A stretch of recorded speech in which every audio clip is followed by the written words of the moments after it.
ntago ari abanyamakuru babyemerewe gasa no kuvuga reka wenda nanagusobanukizwa amahirwe ko nabisobanura abanyarwanda babyumve n'abimahanga babyumve ntago umuntu uri gukoresha YouTube ivuga ko ari umunyamakuru YouTube ni umurongo ni medium ni channel yo kuba watanga ubutumwa nko kuri Snapchat umukobwa mwiza afata video ari kurya ifiriti ari kurya inkoko agahita postinga nago bimugira umukobwa umunyamakuru w'ibiryo cyangwa mu gisata cy'ibiryo nugutwika nago kuvuga ngo ifoto urayipostinga uravuga ngo uyu muntu yafunzwe ntabwo uri RIB ntabwo ukora mu nzego z'iperereza so wemeza ko umuntu yafunzwe byemezwa n'inzego zibishinzwe ni RIB yonyine mu Rwanda n'ibyemeza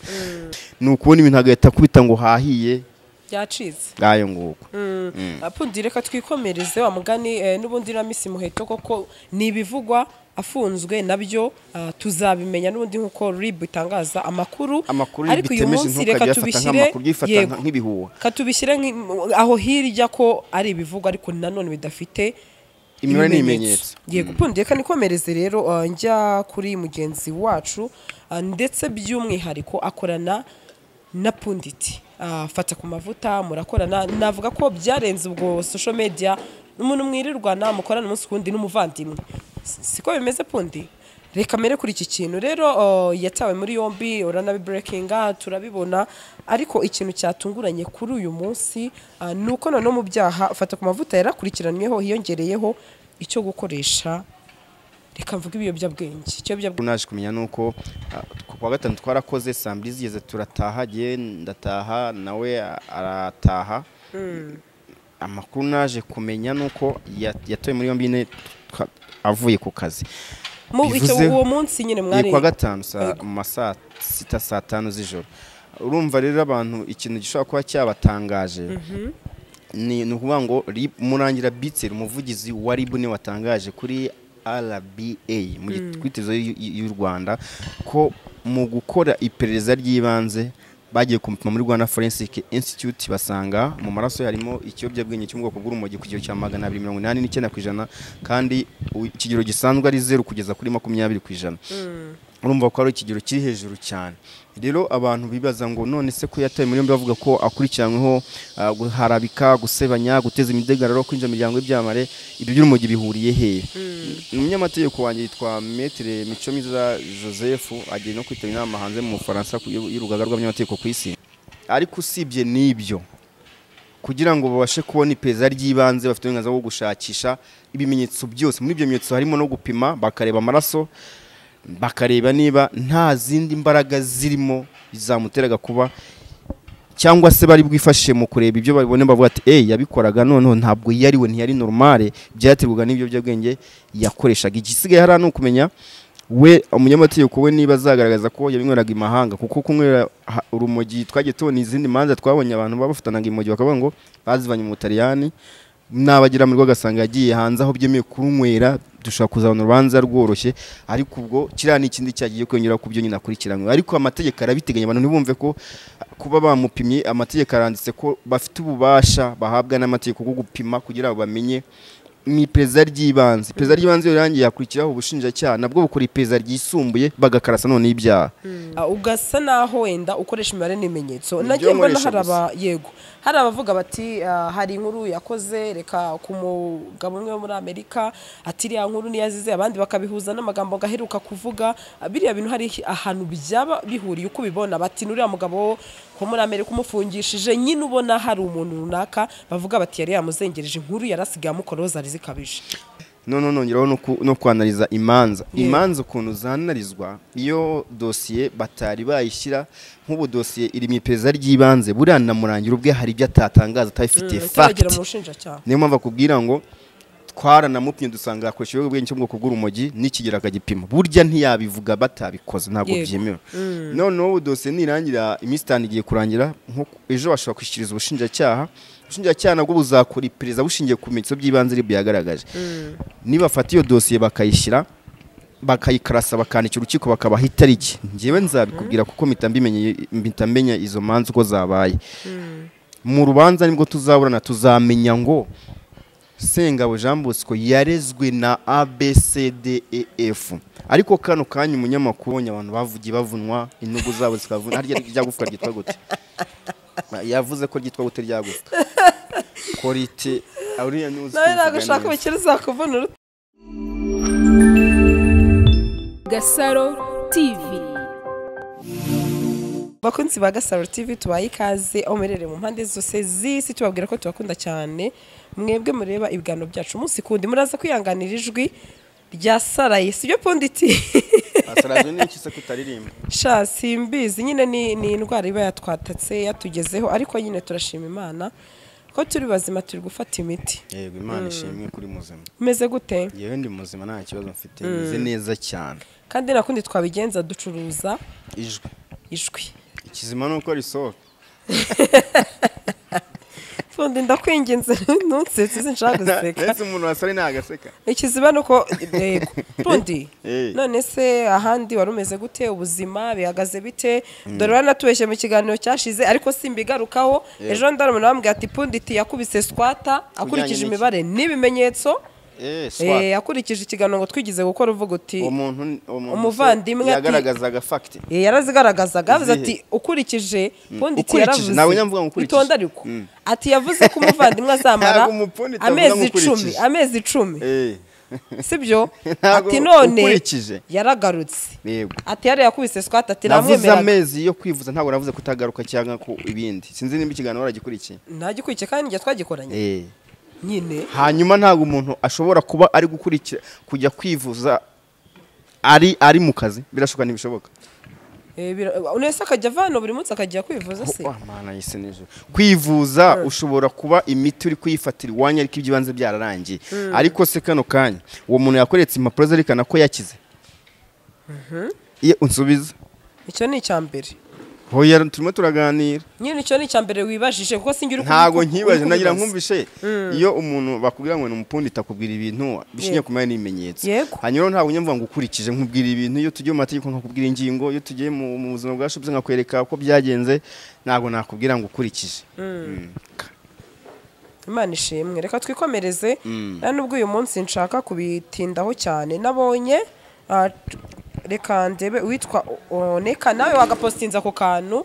inde wowe uvuga ati uyu mukobwa byagenze bite byamuheto ndetse ntago uyu munsi ndakeka amakuru adahagije cyangwa se abantu benshi batayazi ari ibivugwa ariko nta facts zihari sibyo nahamagaye umuvugizi wa RIB ntago yampaye feedback namupostinga sinzi wabonye ko nta nyinshi nashyizeho yego ashyize ngo uyu mukobwa byagenze bite rero uwo mukobwa ntago twajya kwanansinga inkuru kubera ko umuvugizi wa RIB ntago yari yambwira aho ari uko byagenze n'ibiki byose kandi igiye nk'umunyamakuru ntago ndi umu-YouTuber ndi umu-content creator ndi umunyamakuru professionally tujyamo byo muri RMC urumva ntago navuga ibintu ahangaha ntafitiye fact cyangwa se amakuru ya nyayo yego urumva RIB ninsubiza turaza kuba ndabikubwira nisubizo rero tubona nubundi ninjye ubitangaza urabizi mu gihe RIB iyo ubajije RIB rero ukuntu bigenda barabanza bagafata ayo mazina umuhaye nawe akabaza muri station zose abakora amaraporo ku munsi RIB yakira abantu benshi cyane ntago bose yavuga ngo agiye kumenya ku mutwe nawe ahita abaza none iyo bamuhaye makuru ahita asubiza kamwe ati uwitwa gutya na gutya afungiye hakurikiranyweho ibi nibi iyo rero yabitangaza mu buryo bw'itangazamakuru ikora professionally abantu rero amagani guhita upostinga nta source ntago ari abanyamakuru barabyemerewe gasa no kuvuga reka wenda nanagusobanukizwa amahirwe ko nabisobanura abanyarwanda babyumve n'abimahanga babyumve ntago umuntu uri gukoresha YouTube bivuga ko ari umunyamakuru YouTube ni umurongo ni medium ni channel yo kuba watanga ubutumwa nko kuri Snapchat umukobwa mwiza afata video ari kurya ifiriti ari kurya inkoko agahita postinga nago bimugira uwo mukobwa umunyamakuru w'ibiryo cyangwa mu gisata cy'ibiryo n'ugutwika nago kuvuga ngo ifoto urayipostinga uravuga ngo uyu muntu yafunzwe ntabwo uri RIB ntabwo ukora mu nzego z'iperereza so wemeza ko umuntu yafunzwe byemezwa n'inzego zibishinzwe ni RIB yonyine mu Rwanda n'ibyemeza iyo umuntu ku giti cyera ari kuri YouTube akavuga ngo tunakarafunzwe unyine nk'umuntu uri kuri gushaka imibereho nk'umunyamakuru ntiwamurenganya ariko inzego zibishinzwe zamurenganya kubera ko abarimo aragenda violating amategeko ya society kuko uvuze umuntu arafunzwe adafunzwe gukura kwiza ibihwa no guteza no kuba usebye umuntu no kumuharabika kandi ahantu abayakuye intekeze kira ngo bayikuye kwa Godfather abivuga ati Messi Muheto arafunzwe kandi wamugani nta source nta facts no uriya nagasabwa fact umuntu uri kuri space kwesha Twitter naga ari umunyamakuru nta fact asabwa kubera ko we abivuze ari byo atari byo nta muntu wari kumuhamagara ngo yitabe naho uri hano imbere mu gihugu uri kubikora kugira ngo ushake imibereho nyine uba urimo urakora mu muriro kubera ko isaha n'isaha wowe utangaje ibihuha ntabwo banavuga ngo umunyamakuru yatangaje bavuga umuntu ukora ibisa cyangwa amazina runaka yatoye muri yombi ntabwo bavuga ko ari umunyamakuru kuko bano ntibafite ibyangombwa byo muri RMC nta kintu bazi kwitangazamakuru ni ukubona ibintu agahita kubita ngo hahiye byacitse ayo nguko apundi reka twikomereze wa mugani n'ubundi na Miss Muheto koko nibivugwa afunzwe nabyo tuzabimenya n'ubundi nkuko RIB itangaza amakuru ariko uyu munsi reka tubishyire nk'ibihuha katubishyire aho hirya ko ari ibivugwa ariko nanone bidafite imibare n'ibimenyetso yego pundi reka nikomereze rero njya kuri mugenzi wacu ndetse by'umwihariko akorana na punditi fata ku mavuta murakorana navuga ko byarenze ubwo social media umuntu mwirirwana mukorana umunsi kundi n'umuvandimwe siko bimeze pundi reka mere kuri iki kintu rero yatawe muri yombi orana breakinga turabibona ariko ikintu cyatunguranye kuri uyu munsi nuko none mu byaha fata ku mavuta yarakurikiranyweho hiyongereyeho icyo gukoresha reka mvuga ibiyobyabwenge cy'urumogi Kamanzi nimutse abantu badukurikiye bari hanze ko bashatse baje basoma imyidagaduro kuri ukora.times.com kandi social media zanjye zirahari bashaka kwamaza nabo bajya bampamagara ni kuri Instagram DJ Puniti Twitter na YouTube twa Puniti TV show hariho na nimero zanjye abashaka se za social media n'ibindi n'ubukururangingo ariko ubwo nyine aho ruzingiye ni kuri ukora.times.com icyo nshaka giye kuba nakomata ho hangaha kutabwe muri yombi yatoye muri yombi avuye tuvuye mu kiganiro amakuru naje kumenya nuko kwa gatanu twarakoze samedi zigeze turataha giye ndataha nawe arataha amakuru naje kumenya nuko yatoye muri yombi avuye ku kazi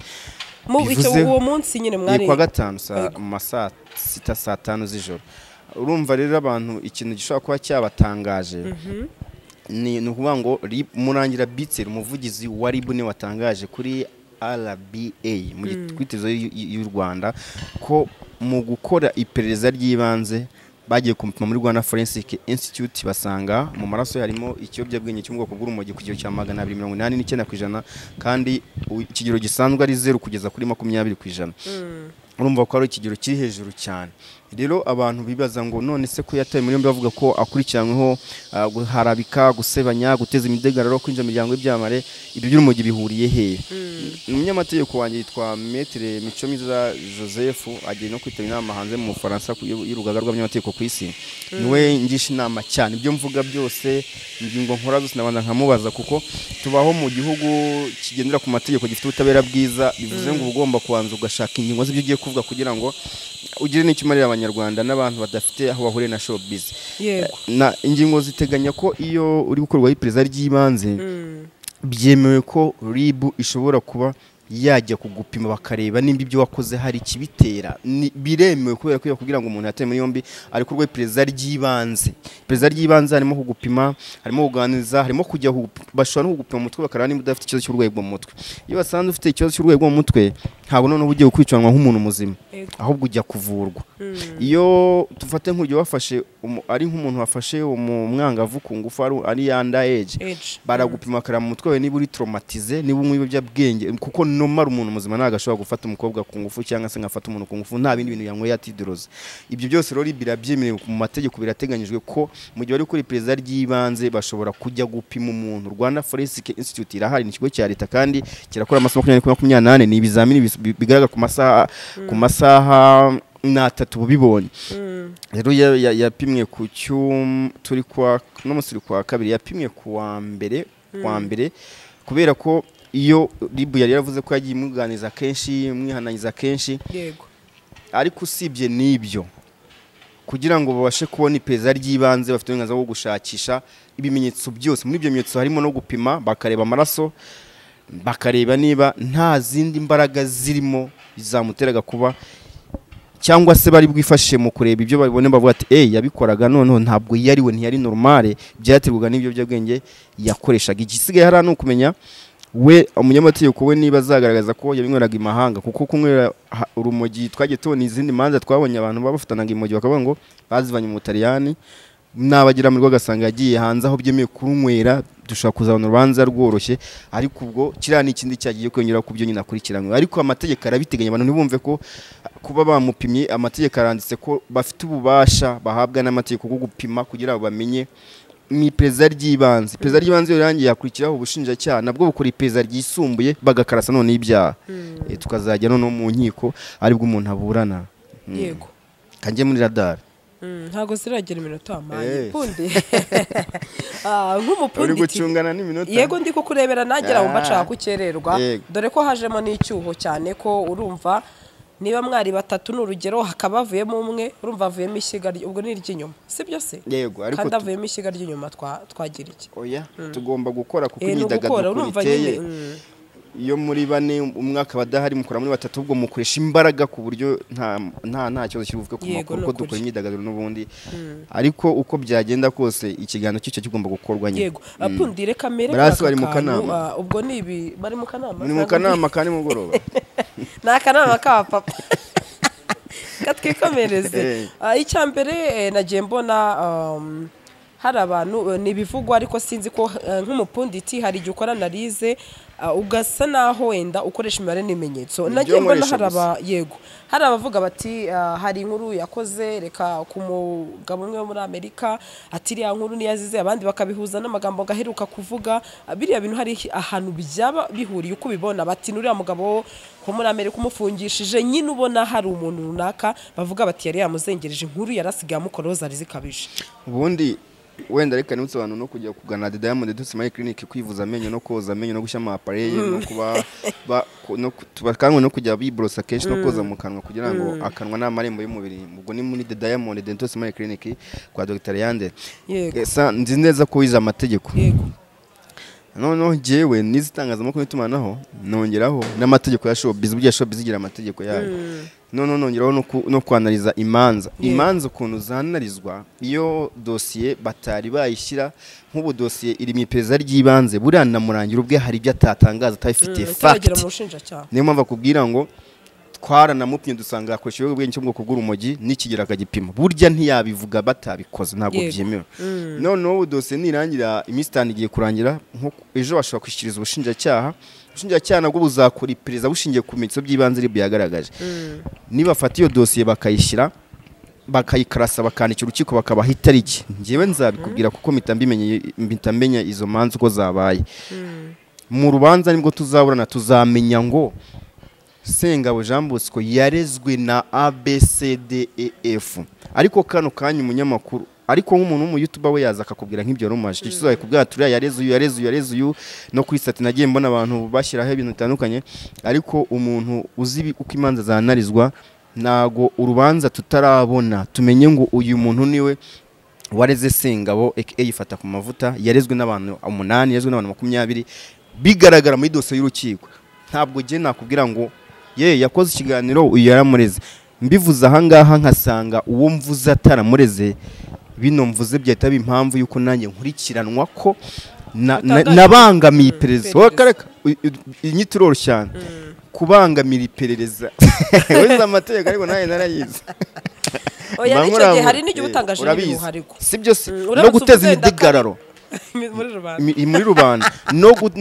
no gusebya izina ry'umuntu kubera ko umuntu n'umurokore ngiye kumusiga icyasha ko yareze kanatarareze umuntu n'umurokore n'urugero nguhaye nabamusize icyasha ko yijanditse mu bintu by'amatiku kandi nta hahuriye nabyo musize icyasha izina rye ndaryangije beta gutegera dosiye y'urukiko none nkazajya nkabwira ngo uyu muntu yareze gutya na gutya ABCD nabo bireguye bavuga ngo ibi nago nabivuze ibi byagenze gutya niko urubanza rurwanarizwa kuko nabonye mu Rwanda umuntu atabwa muri yombi bagahita bamugira umunyabyaha cyangwa bagahita bafite impande bakazigira abere nago birayo mu itangazamakuru urubanza urwanariza uko ruri ntuyinjire mu victime ngo uvuga amazina mu gihe bayahishe ntugire umuntu umwere kandi akurikira uberegara akurikiranywe naga ari umunyacyaha yego apundi dusa n'abagana ku musozo reka mvuge akambere icyo mperaho ni iki ngiki kugeza kuri iyi saha ufata ku mavuta mwakoranaga mwabanaga mu buzima bwa buri munsi ariko rimwe na rimwe nagiye mbona hari benshi bagiye baza bati erega Libera mugira inama ariko natwe twe twaramubwiye gutya cyane ko pundi tuwo ruvuga uti hari ibintu tujya dukora kuri izi social media twese ukora arakosa yego wowe wabibonaga bigana hehe ko hari igihe kandi wenzi ko hari igihe njya nkora n'ikiganiro pundi kamvugisha ukuri yego ukambwira ati nk'iki kintu no mutumirwa yavuze aturetse ko nyine wenda yabivuze nta bugome cyangwa icyo atari ku nk'iki kintu kigize icyaha haba harigeze wo mugira inama nk'umuvandimwe mukorana rikamera aho ngaho cyo nta muntu ugira umukira inama ubundi ukuntu umeze mu buzima busanzwe njyewe kandi ntubimbaze ndakubwira impamvu njyewe ujye ubimbwira ati iki kiganiro ni cyiza ikindi ukakiyata ariko nk'uyu muntu aha hantu hari akantu yagobetsemo akanaka gahura nyine gahura urumva nabajije abantu bo muri RMC barambwira ngo baramuganirije njyewe urumva njyewe personally umuntu angisha inama nayimugire ariko buriya ntabwo ndi umuntu mwiza wo kuba nareba ibintu ngo mpite nyine ngira umuntu inama kuko nigeze wowe ntago uri staboni ni ukuvuga twagiye duhura n'abantu yego akabona karukubwira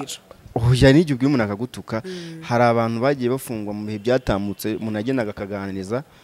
akavuga ngo wakana we ibyo nkora ndabizi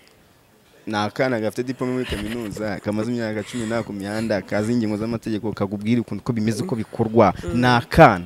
hanyuma rero imisi sobanura umwana n'umukuru rero giye ku giti yanyu ntabwo nshobora gufata umuntu ngo mugire inama sinakubeshyitse angishije inama cyangwa binyishyurira kubera kurumva bano bantu nabakire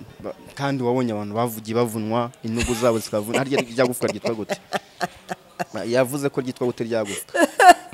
quality Auriya news ntabwo ushaka bikiriza kuvuna urutugu rero urumva tureke brage umunyamakuru warizwa muri RMC yego RMC iyo wadekonye kuko bora content twe dukora barazikurikirana nkangira ibiganiro byanjye byose igihe cyose ufite ikarita yabo ndabizi ibiganiro ngiye nkora hari umuntu ushinzwe kubireba nherutse kujyayo ngiye gufata ikarita nshyashya iri digital ndayifite noneho hariko nanone hakabiganira abandi bantu bakora bigenzurwa na RIB sinzi nimba icyo kintu kizi uwo muntu yo agenzurwa na RIB aba ari umuturage usanzwe uba kuri YouTube